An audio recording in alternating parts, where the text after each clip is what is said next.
Let the words of my mouth and the meditation of all our hearts be acceptable in your sight, O Lord, our strength and our Redeemer. Amen. Please be seated. So, lest any of you still harbor any illusions that I am holier than you, I am going to tell you that over the past 2 months, I found myself being drawn to some very soapy, dramatic documentaries about cults on Netflix specifically.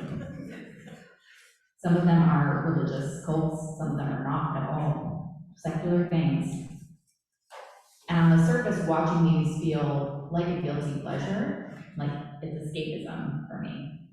There's a part of me, maybe you have felt this, that gets this strange, really self-satisfied feeling that when people are sharing what they know now about this terrible experience in retrospect and what they couldn't know in the moment. And I think to myself, that would never be me. How foolish would you have to be to follow this path, this person, or this group? But I know that there's a deeper part of me that's taken by these stories because I know that I am fundamentally as vulnerable to that as any other human being. That there's something in all of us that longs for leaders that promise everything, that promise certainty or control, shortcuts, an escape from pain or from hardship. There's a part that longs for a human being or a human institution to give us protection or power or ultimate purpose. There are lots of people and there are lots of groups in our world that insist, I am the key, even though they fail us over and over and over again. These texts, our psalm and our gospel about the Good Shepherd, are so familiar, are so old and deep in many of our experiences of church and of faith. And there's beauty here in comfort. And it's so much that I think it can accidentally soften the edges of these stories, of the scripture. And our ears and our hearts can actually close. And we, including myself, can think, oh, I already know all there is to know about this one, this particular image of God. And we actually get 2 images of God here, at least 2. Jesus as the shepherd and Jesus as the gate. And I think we don't get the full idea if we stop with that shepherd image and avoid the gate. Because the human desire for shortcuts is strong, at least mine is. To follow the lesser good, or sometimes even to follow evil. To do anything in our power to avoid pain and challenge and difficulty. To listen to maybe the loudest and the closest voices around us, and disregard that still and small voice that calls us maybe to do the hard work of hope, or to come alongside those who have been marginalized and demonized, or to tell the hard truths about ourselves. To make community become a flock through gathering in and following. Lots of things and people in our world insist, I am the key, but Jesus says, I am the gate. I am the way and the truth and the life. I'm the path in and the path out. I'm going before you, and I have already gone before you. Passing through God, through that self-gift of God to life and freedom and community towards oneness. Jesus, that gate, that place where God and creation and the desire for union all meet.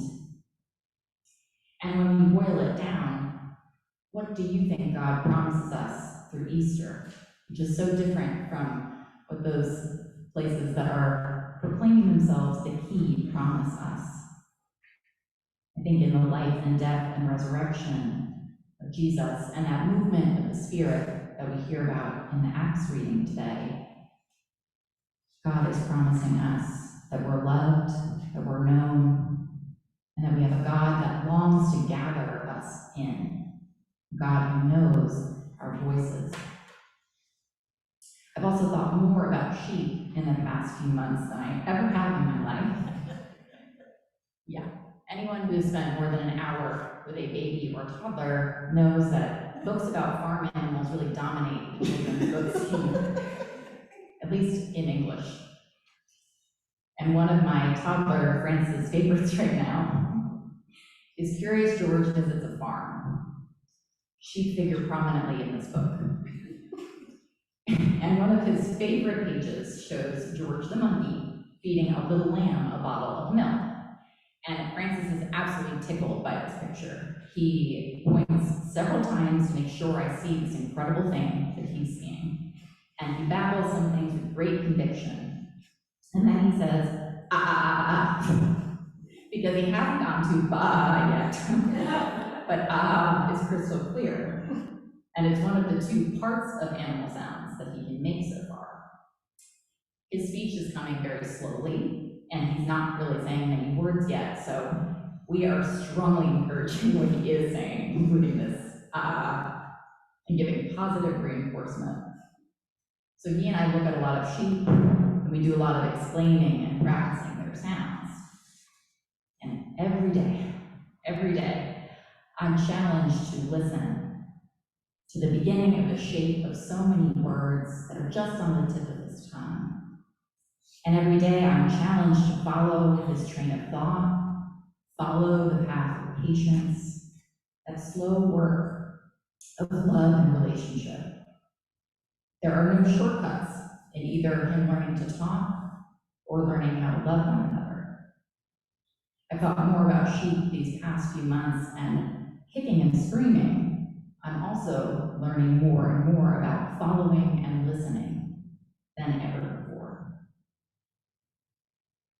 This gospel tells us that we enter the flock, we move into this kind of freedom and this community of love by listening and by following. Whoever enters by me will be saved, and will come in and go out and find pasture, that we may have life and have it abundantly. And what I hear in that description of the early church in Acts, most of all, is freedom. Like they are one, like they are a community. So that's what's on offer this morning for us in these images. No shortcuts, but togetherness. Being known, that true freedom in being known and being loved in that knowing. What does it mean that we're here to worship and bow down before the God that is the shepherd and the gate and the lamb? To need no key, no magic signal, no money, and no power. Only to listen and approach. We need only pass through. We need only follow. Amen.